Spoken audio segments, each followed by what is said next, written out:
Hello friends, welcome to Golden Career. IBPS PO की interview classes चल रही हैं। एक और नया टॉपिक हम लेकर आ गए हैं। अगर आपने इंटरव्यू क्लासेस अभी तक ज्वाइन नहीं की हुई हैं तो इंटरव्यू क्लासेस ज्वाइन कर लीजिए ताकि आप ये वीडियो जो है पूरी की पूरी देख पाएं।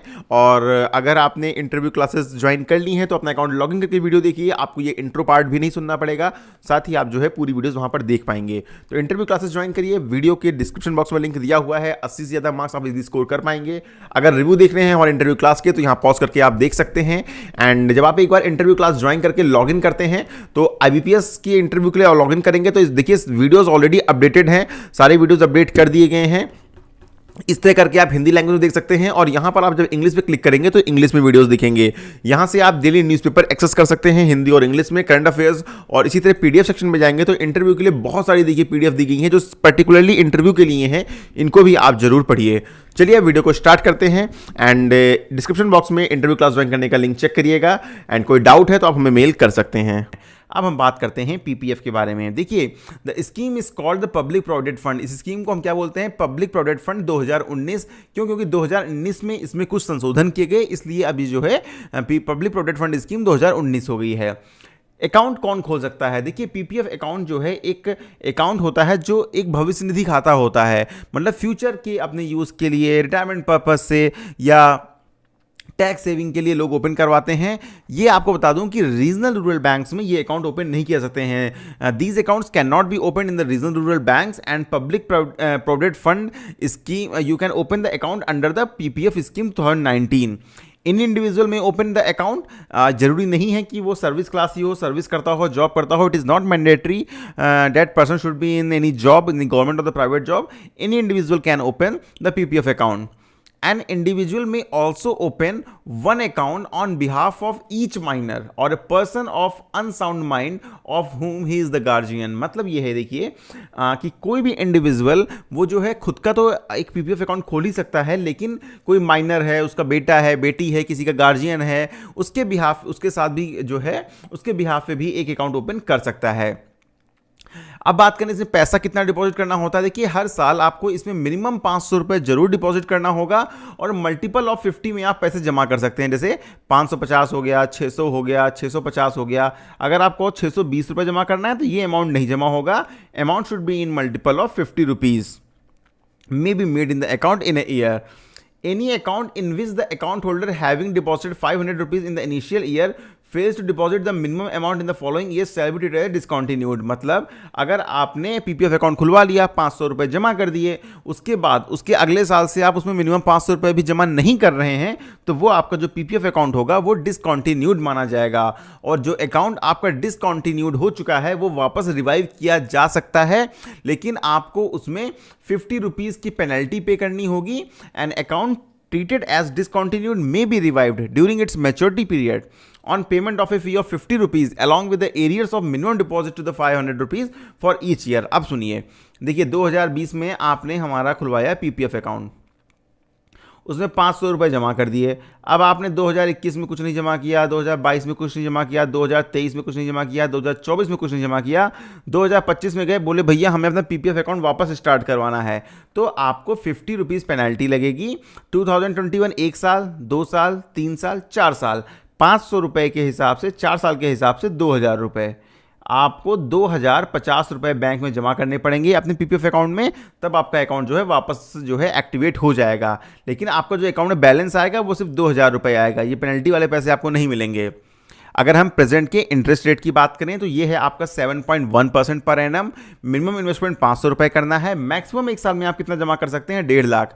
अभी मैं आपको एक सुकन्या समृद्धि वाले वीडियो में भी बताया है, आई थिंक इंग्लिश वाले वर्जन में बताया है कि जहां भी 80C की रिबेट मिलती है आपको इनकम टैक्स में, वहां पर हमेशा मैक्सिमम डिपॉजिट लिमिट जो है वो 1.5 लाख ही होती है। और पीपीएफ अकाउंट का टेन्योर जो होता है वो 15 साल का होता है। 15 साल आप अकाउंट चलाएंगे, लेकिन उसके बाद 5 ईयर्स करके आप उसको जितनी बार चाहें बढ़ा भी सकते हैं। मतलब 15 साल बाद हो गए, आप बैंक गए, बोले भैया अभी पैसा नहीं चाहिए, अभी हम इसको और कंटिन्यू करेंगे। If you want to continue more, आप 5 ईयर्स के लिए और कंटिन्यू कर सकते हैं। You may continue for 5 more years. Tenure देखिए यहाँ पर लिखा हुआ है, the PPF has a minimum tenure of 15 years which can be extended in blocks of 5 years as per your wish, जितना भी आप चाहें। Investment limits minimum 500, maximum 1.5 lakh and maximum एक साल में 12 बार पैसे जमा कर सकते हैं। Maximum you can deposit 15 instalments in a year. opening balance, the account can be opened with just ₹100, but the minimum investment is in a year is 500. Okay, deposit frequency at least once in a year for 15 years, ये आपको minimum करना होगा. Mode of deposit, आप cash में भी deposit कर सकते हैं, चेक से भी कर सकते हैं, डिमांड ड्राफ्ट से भी कर सकते हैं, ऑनलाइन फंड ट्रांसफर भी कर सकते हैं, अपने सेविंग अकाउंट से भी ट्रांसफर कर सकते हैं. बात करें नॉमिनेशन की, तो अ PPF account holder can designate A nominee for his account either at the time of opening the account और सब्सिक्वेंटली. मतलब अगर आपको अपने पीपीएफ अकाउंट में नॉमिनी कराना है तो हाँ, वो भी करवा सकते हैं, चाहे तो अकाउंट ओपन करते टाइम करवा लें, नहीं तो आप जो है कभी भी बीच में बैंक में जाकर आप नॉमिनी कर सकते हैं. अब इंटरव्यू में पूछा जाए कि नॉमिनेशन ठीक है, हो गया, क्या ज्वाइंट ओपन कर सकते हैं? अ PPF account can be held only in the name of individual. Opening an account in joint names is not allowed. यहां पर ज्वाइंट अकाउंट आप ओपन नहीं कर सकते हैं. जैसा कि एनआरई एनआरओ अकाउंट्स मैंने बताया था कि वहां पर ज्वाइंट हो सकता है, लेकिन पीपीएफ अकाउंट जो है ज्वाइंट नहीं होगा. रिस्क फैक्टर की बात करें तो गवर्नमेंट द्वारा सपोर्टेड स्कीम है, पूरा प्रोटेक्शन है, पीपीएफ में पैसा मिलेगा आपको, कोई भी इसमें रिस्क इन्वॉल्व नहीं है. अब बात करें किसमें कौन एलिजिबल है इन्वेस्ट करने के लिए. एनी इंडियन सिटीजन जो है वो एलिजिबल है, और उसमें जो है सिर्फ one citizen can have only one PPF account unless the second account is in the name of minor. आप सिर्फ एक ही अकाउंट खोल सकते हो, दो बैंक में अलग अलग पीपीएफ नहीं खोल सकते हो, इलीगल है. लेकिन अगर कोई माइनर है, आपका बच्चा है छोटा, आप उसके गार्जियन हो, तो उसके बिहाफ पे भी आप अकाउंट एक ओपन कर सकते हो. अगर हम बात करें नॉन रेजिडेंट इंडियन की या हिंदू यूनाइटेड फैमिलीज की, एचयूएफ्स की, तो वो एलिजिबल नहीं है पीपीएफ अकाउंट खोलने के लिए. However, if they have an existing PPF account in their name, then it shall remain active till its completion date. However, these accounts cannot be extended for 5 years as in the case of Indian citizens. मतलब आप देखिए, रहते हैं दिल्ली में, आपने 2020 में PPF account open करवा लिया, और पीपीएफ अकाउंट ओपन कितने साल के लिए होता है? 15 ईयर्स के लिए, 15 साल के लिए. आप 2022 में कहाँ चले गए? यूके, यूनाइटेड किंगडम चले गए. आप बन गए क्या? आप बन गए एनआरआई. तो अब आप ये अकाउंट 15 साल तक कंटिन्यू रखेंगे, लेकिन उसके बाद अगर आप एनआरआई ही हैं तो 5 ईयर्स के लिए जो मैंने बोला फिर से एक्सटेंड कर सकते हैं, तो वहां पर एक्सटेंशन आपको नहीं मिलेगा. अब बात करते हैं लोन अगेंस्ट पीपीएफ के बारे में. पीपीएफ का क्या लोन मिलता है? जी हां, आप अपने पीपीएफ अकाउंट के अगेंस्ट लोन ले सकते हैं. कब? जब आपने पीपीएफ अकाउंट खुलवाया उसके तीसरे साल से छठे साल तक.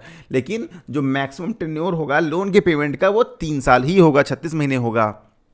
और जितना भी अवेलेबल बैलेंस होगा उसका सिर्फ 25% अमाउंट ही लोन में ले सकते हैं. सपोज आपने 2020 में पीपीएफ अकाउंट खुलवाया, 2023 में उसमें जो है 3 लाख रुपए थे, या मानिए 4 लाख रुपए थे, तो आप मैक्सिमम 1 लाख रुपए ही वहां पर लोन ले सकते हैं. A second loan can be taken before the 6th year if the first loan is repaid. तो आपके पीपीएफ अकाउंट खुलने के 3 से 6 साल के बीच लोन ले सकते हैं. आप एक दूसरा लोन भी ले सकते हैं, लेकिन अगर आपने पहला लोन पे कर दिया है. अब अगर हम बात करें विड्रॉ की, तो देखिए पूरा विड्रॉ आप तभी कर सकते हैं जब आपकी मैच्योरिटी हो गई हो, यानी 15 साल पीपीएफ अकाउंट के पूरे हो गए हों. As a rule one can fully withdraw the PPF account balance only upon maturity, मतलब after the completion of 15 years. Upon completion of 15 years, the entire amount is standing to the credit of an account holder in the PPF account along with the accrued interest can be withdrawn freely and the account can be closed. Okay? So, लेकिन अगर जो है, अगर आपको बीच में भी requirement fund की आ रही है, कुछ इमरजेंसी आ जा रही है, तो आप 15 साल से पहले भी पार्शियल विड्रॉ कर सकते हैं. कब? 7th ईयर से, ऑन कंप्लीटिंग 6 ईयर, मतलब 6 साल पूरे हो जाएं, उसके बाद आपको जो है वहां पर पार्शियल विड्रॉ कर सकते हैं. तो ये हुई कंप्लीट डिटेल पीपीएफ के बारे में. इससे ज़्यादा इंटरव्यू में कुछ नहीं पूछेंगे. होपफुली वीडियो अच्छी लगी होगी. अच्छी लगी लाइक करिए, शेयर करिए, एंड इंटरव्यू क्लास ज्वाइन करिए. वीडियो के डिस्क्रिप्शन बॉक्स में लिंक दिया हुआ है. इंटरव्यू में बेहतर स्कोर करने के लिए डेफिनेटली 80+ मार्क्स आपके आ जाएंगे अगर आप क्लासेस ज्वाइन करते हैं, सारी वीडियोस देखते हैं, नोट्स बनाते हैं और पीडीएफ पढ़ते हैं.